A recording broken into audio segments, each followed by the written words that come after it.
चोपडा जिल्हास्तरीय वनहक्क अपील सुनावणी बैठक पार पडली। तहसील कार्यालय चोपडा येथे अनुसूचित जमाती व इतर पारंपरिक वननिवासी वनहक्क मान्यता अधिनियम 2006 व नियम 2008 सुधारित 2012 अंतर्गत जिल्हास्तरीय वनहक्क समितीची अपील सुनावणी बैठक आज पार पडली। जिल्हाधिकारी रोहन घुगे यांच्या अध्यक्षतेखाली झालेल्या या बैठकीत चोपडा तालुक्यातील एकूण 196 अंशतः अपील अर्जावर सुनावणी घेण्यात आली। या बैठकीचा मुख्य उद्देश अनुसूचित जमाती व पारंपरिक वन निवासींच्या हक्कांचा न्याय, पारदर्शक आणि वेळेवर परीक्षण करणे हा होता। सुनावणी प्रक्रियेत संबंधित वन विभागांमध्ये समन्वय साधून अर्जदारांना न्याय मिळावा यावर जिल्हाधिकारी घुगे यांनी भर दिला। बैठकीस प्रकल्प अधिकारी, एकात्मिक आदिवासी विकास प्रकल्प यावल, उपविभागीय अधिकारी अमळनेर, तहसीलदार चोपडा, सहाय्यक वनसंरक्षक यावल, सहाय्यक प्रकल्प अधिकारी आदिवासी विकास विभाग आदी अधिकारी उपस्थित होते। जळगाव जिल्हा प्रशासन वनहक्क प्रकरणांच्या जलद आणि पारदर्शक निपटण्यासाठी कटिबद्ध असून पुढील कार्यवाही सुसूत्रपणे करण्यात येत असल्याचं अधिकाऱ्यांनी सांगितलं। यावेळी महाविस्तार अभियानाचे उद्घाटन करण्यात आले असून शेतकऱ्यांना याचा लाभ घेण्याचं आवाहन करण्यात आले आहे। कार्यक्रमात जिल्हा कृषी अधिकारी, तालुका कृषी विभाग अधिकारी दीपक साळुंखे, आदिवासी बांधव आणि शेतकरी मोठ्या संख्येने उपस्थित होते। सिटी इंडिया न्यूज साठी प्रतिनिधी विश्वास वाडे, चोपडा। आज आपल्या चोपडा तालुक्यामध्ये आपण एक विशेष कॅम्पचं आयोजन केलेलं आहे।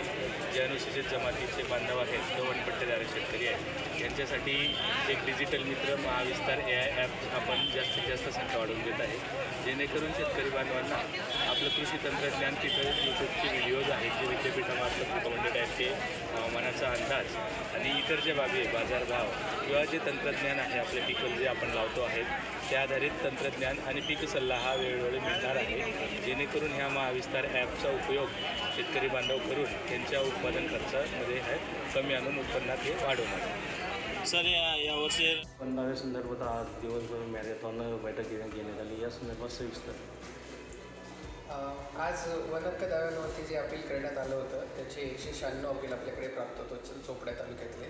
त्यापैकी 163 जे हिअरिंग्स होते ते घेण्यात आले। 163 लोक या ठिकाणी हजर होते, 33 लोक हजर नसल्यामुळे त्यांना परत एकदा सुनावणीची एक संधी देण्यात येईल। 163 केसेसमध्ये प्राप्त पुरावे जे होते त्यानुसार त्यांनी जे अपील दाखल केलं होतं त्या सगळ्यांना सुनावणीची संधी देऊन बऱ्याचशा केसेसमध्ये आपल्याला त्यांना त्यांच्या म्हणण्यानुसार किंवा त्यांच्या अर्जानुसार आपल्याला अपीलमध्ये त्यांना न्याय पण देता आलेला आहे। आणि अशा प्रकारे आपण 163 केसेस चोपडा तालुक्यातल्या मार्गी लावलेल्या आहे। त्याबरोबरच कृषी विभागाचा पण जे AI ॲप आहे त्या ॲपचं पण बाहेर आपण एक स्टॉल लावला होता, त्यामध्ये देखील प्रचार प्रसिद्धी कृषी विस्तार AI ॲपची करण्यात आली। त्यानंतर बरेचसे बाकी पण फॉरेस्टचे आणि इतरही जे आपल्या ट्रायबल विभागाच्या ज्या स्कीम्स आहेत त्या सगळ्या स्कीमच्या बाबतीत पण माहिती देण्यात आली आणि त्यांचं रजिस्ट्रेशन देखील करून घेण्यात आलं। अशा प्रकारे आजची बैठक ही सकाळपासून ते संध्याकाळी 7 वाजेपर्यंत चालली। यामध्ये लोकांनीही अगदी शांत राहून यामध्ये सहकार्य केलं। त्यामध्ये या बैठकीमध्ये SDO साहेब आहेत, त्याच्यानंतर PO साहेब आहेत, तहसीलदार साहेब आहेत आणि त्याच्यानंतर DSAO साहेब देखील इथे उपस्थित होते आणि इतरही सर्व जो तहसीलचा आणि SDO कार्यालयाचा स्टाफ होता आणि PO कार्यालयाचा स्टाफ होता यांनी यामध्ये मोठ्या मोलाचं सहकार्य केलं। त्यामुळे एवढे सगळे दावे आज आपल्याला निकाली काढण्यात यश आलं। सर, हे अवैध गोवन खनिज आहे त्या संदर्भात महसूलचे जे कर्मचारी त्यांच्यावर हल्ला होताना दिसतंय। पोलीस विभाग आणि RD विभाग या आणि महसूल विभाग यांच्यात काही समन्वय दिसून येत नाही, याच्यामुळे हल्ला होताना जे येत आहे असं आपल्याला म्हणता येईल का?